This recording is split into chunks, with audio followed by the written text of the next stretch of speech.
Hello, in today's video, I'll be taking a look at two popular email management tools, Superhuman and SaneBox, and discussing which one is the better option for regaining control of your email and getting things done much quicker. Now, both Superhuman and SaneBox are slightly different. Superhuman boasts that its biggest benefit is that it can save you up to 4 hours per week getting on top of emails, whereas SaneBox is more about organization and not feeling so overwhelmed when you open your inbox. They both do this pretty similar way, but take a slightly different approach as well. So Superhuman is an email client that effectively replaces Outlook or Gmail, and I do quite literally mean replaces. So one of the first things that really frustrated me about Superhuman when I started to use it is that I noticed that every time I would type gmail.com into my browser, Superhuman would basically hijack that and redirect it to its own dashboard. At first, I thought this might be an error or something to do with my browser caching, but then there was a point when I was actually in Gmail trying to access a different account, and I noticed that I had to go to Superhuman and configure a particular setting to allow it to do that. I even went to gmail.com and tried to access gmail.com through Google search, and noticed that it's still Superhuman takes over no matter how many times you try and get into your Gmail inbox, which is frustrating because I'm sure I'm not the only person that has more than one Gmail account, and I don't like the fact that Superhuman automatically takes over. It makes it, I have to jump through extra hoops to get to email accounts that I may not be managing with this service.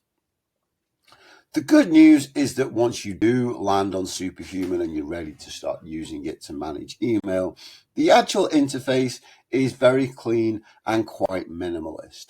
In one sense, I might argue that it's a little too minimalist. For example, if you notice these two messages here in my important folder, there are no checkboxes beside them in the way that you would get with any other email client. So at first glance, it may look that, you can't select individual emails and you can't do bulk selection from this dashboard. But if you start to hover over these, you'll find that those checkboxes are there. They're just hidden. Now, it's nice that they are there, but the fact that you don't see them straight away, to me, that's not great from a design or a usability standpoint. One thing I like is that you do get this summary here. So here, if I click this guy, this is the founder of Superhuman. So he has a full summary there. If I look in my other folder and select pretty much any email, you'll see that I get a summary of everything right there. And we can also summarize individual emails using AI by using the shortcut letter I. And that will create a summary for us there, which just makes it quicker and easier to get through those long emails, especially if there's just a couple of things you really need to know about. Once you are here, like I said, you have two default folders. So there is important, here's where your important messages go, and other. But we can also split up our inbox by clicking the settings tab and create several other folders. So for example, there is the VIP. So we have important. This is going to be very important.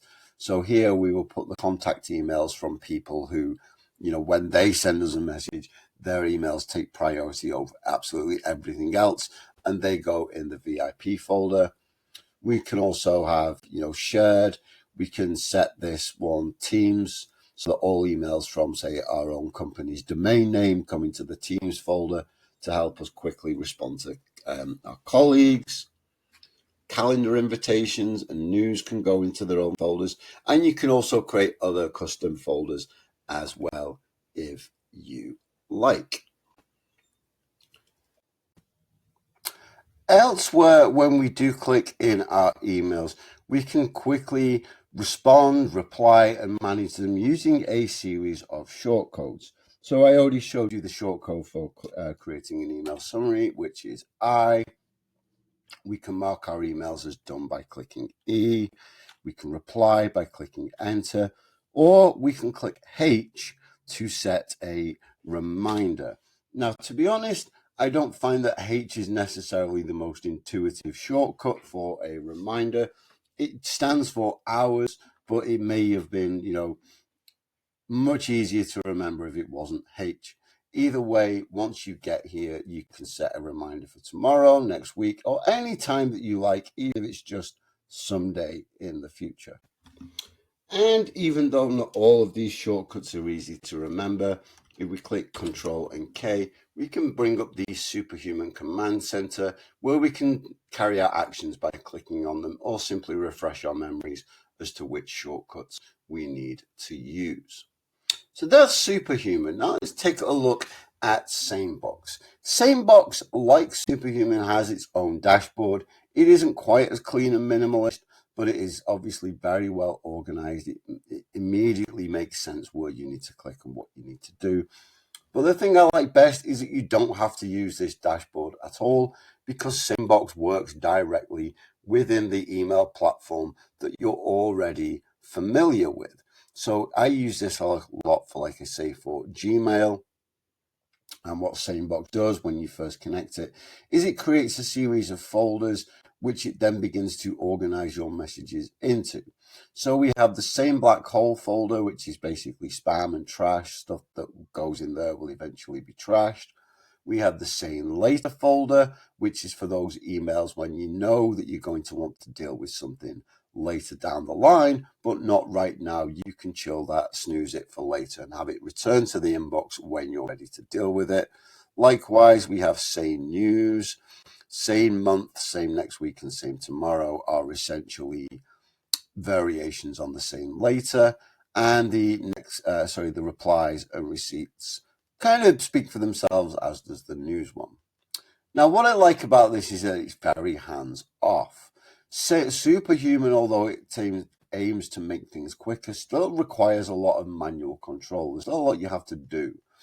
Whereas with SaneBox, even though it doesn't provide the same kind of features that Superhuman does to reply to emails, it manages them effortlessly well using AI.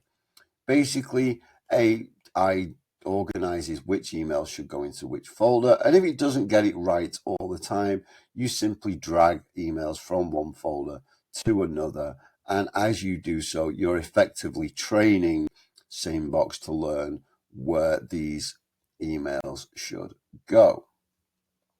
It is very hands-off. It is very simple. It doesn't hijack my Gmail account. And in terms of just pure email management, I find it a lot simpler and a lot more intuitive tool to use. What's more, if we look at the pricing of both, you can see that Superhuman has $25 and $33 per month plans, whereas SaneBox $4.13, $7.04, or $20.79, which is a much, much less expensive offer. So the combination of the lower pricing, the much better ease of use, and the fact that I can use this directly within Gmail, all for me help to make SaneBox the better of the two.